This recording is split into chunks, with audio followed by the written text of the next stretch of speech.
Shoutout riders, ingatan yung gawin to. Blind spot po ito sa mga driver ng kotse. Nakagaya ko, nag-drive ako ngayon. Grabe. Ay mga kapatid, kumusta po ang maghapon natin? And shoutout sa ating mga kababayan sa Aurora.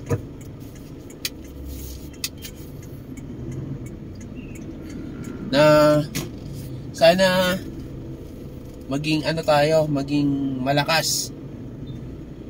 At sa mga pamilyang nagkawatak-watak,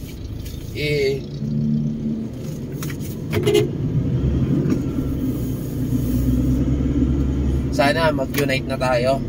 Kasi alam nyo, ang hirap ng watak-watak na sinusubok ng panahon, gaya ng bagyo. So nakakaawa yung mga tao na natanggalan ng bahay, na nawala ang kanilang mga alagang hayop, na nasira yung kanilang mga pananim, na inaasahan nila na pakikinabangan na nila. Tapos watak-watak pang pamilya, diba? Hindi pa tayo nagkakaintindihan ng tama. Umiiral ang pride sa isa't isa.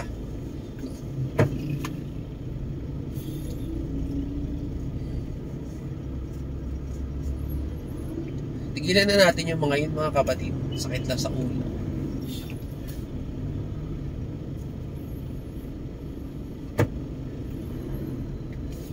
So magandang gabi mga kapatid. Location is Angeles City, Pampanga. So balik muna tayo kung saan tayo nag-stay. Kasi papahinga muna tayo. Nakapagod, ang init ng panahon.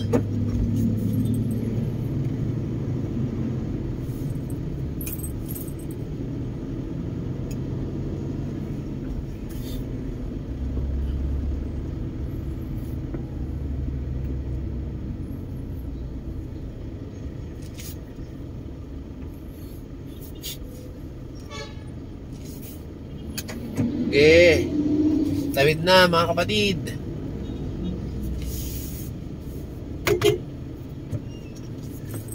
Oops, mga tawid pala.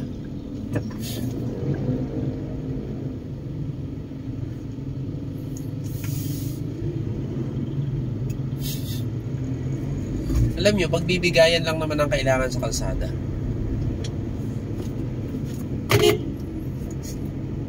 Pag may nagmamadali, pagbigyan.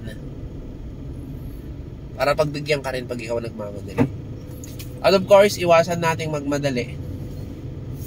Kasi ang katotohanan is karamihan ng nadidisgrasya sa kalsada nagmamadali.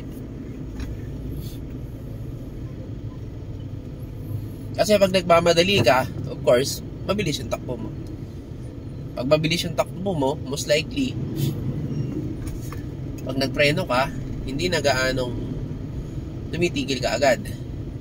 Gaya niyan, pag may nakita tayong tumatabit, lalo kung tao, ay, tumigil na kayo. Yaman. Pagbigyan nyo na.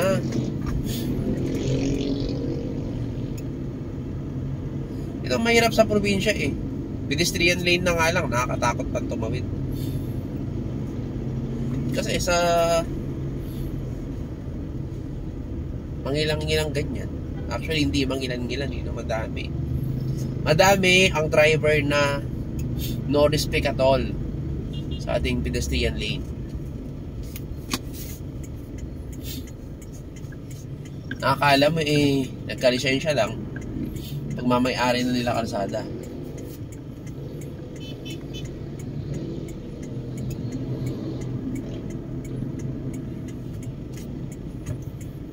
Bilis.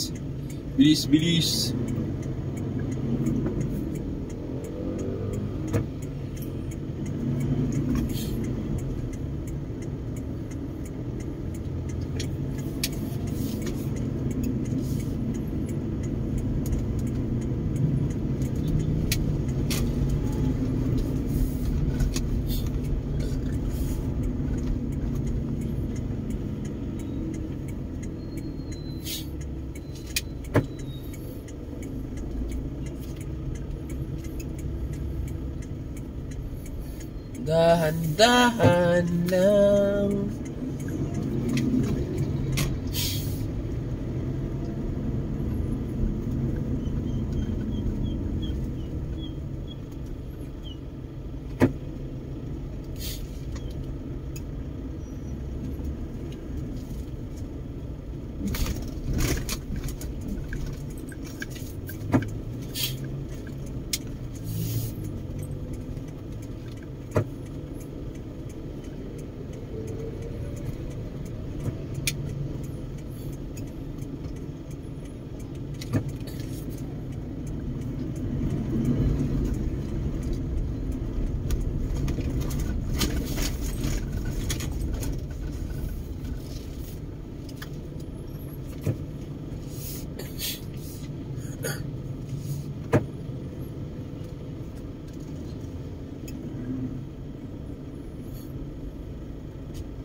Grabe.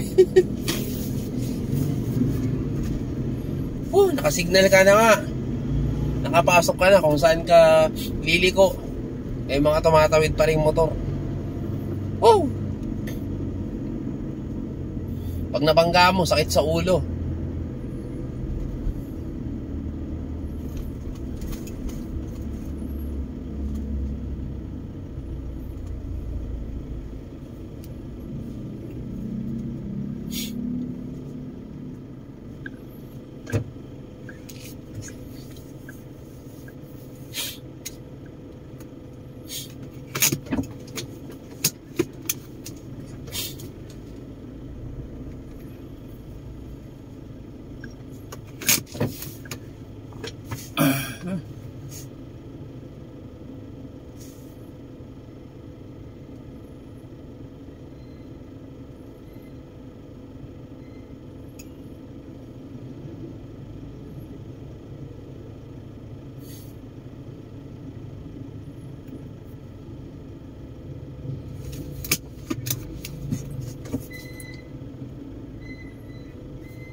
Ay, traffic!